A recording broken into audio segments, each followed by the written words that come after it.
What's up, and welcome back to Interpreting the Stars. Today we're bringing it back to the world of live-action Disney remakes with Maleficent 2, Mistress of Evil. Even though the first film wasn't necessarily a remake per se, and the sequel is even less of a remake, but I digress, it's still in this overall universe of films with all the other live-action remakes, which I don't think a majority of people love, just mostly find okay. Maleficent, however, was never a film I was fond of. Even though Sleeping Beauty was the only play I was ever in during high school, I appreciated some of the things that the first film did, but overall, it wasn't anything that I cherished or found insanely good. But what about part 2? Regardless of my less than ardent look upon the first film, where does the sequel fall? Let's get cracking. This review is brought to you by the word of the day, ardent, having intense feelings of enthusiasm or support. Maleficent, Mistress of Evil, follows around our titular character once again as the world isn't quite ready to accept her kind in the kingdom now ruled by Queen Aurora. When news travels through the kingdom that Aurora is soon to be married, Aurora's evil stepmother frames Maleficent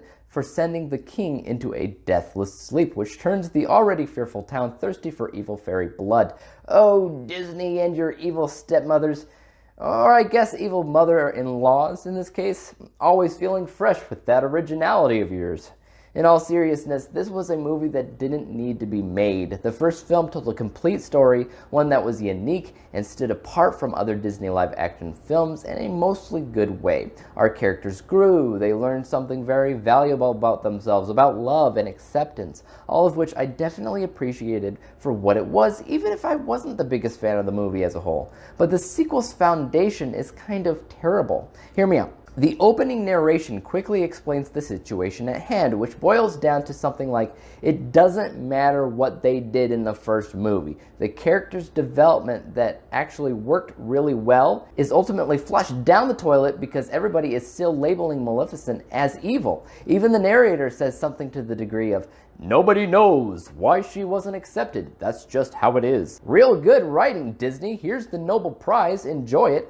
Nobody knows? That's the most cop-out inequity thrown together just to make another Maleficent film that I've ever heard. It's pretty unfortunate too because everything in the movie hinges on that explanation, and I'm sorry, but that's just not strong enough. It's actually just like the Terminator films. T3 didn't need to be made. In fact, it couldn't even be made unless they either undid everything T2 did or underplayed its significance, which it did the latter. Maleficent 2 underplayed the significance of what transpired in the first movie just so they can make a sequel. I think any and all issues in the film can be attributed to that very problem.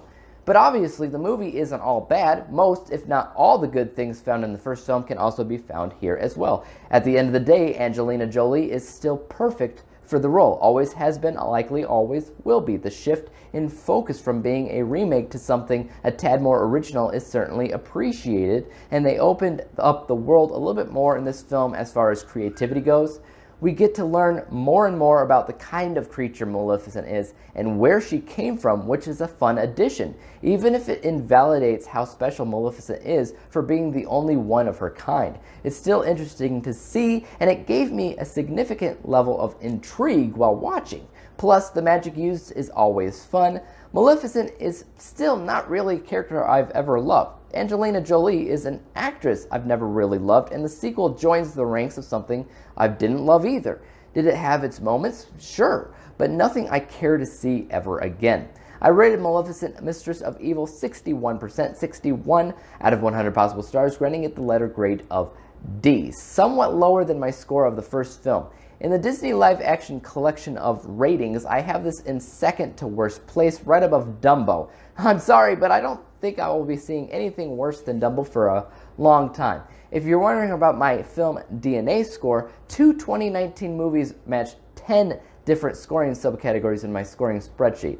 6 Underground matched all subcategories in the writing and entertainment categories, and Hellboy matched the BTS and entertainment categories. That makes sense.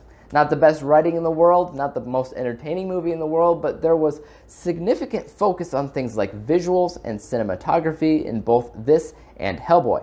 I don't know. Take that as you will, fellas. Let me know what you thought about Maleficent 2 in the comments down below. Am I a big party pooper and in the wrong path of thinking for seeing the movie the way that I do, or am I onto something?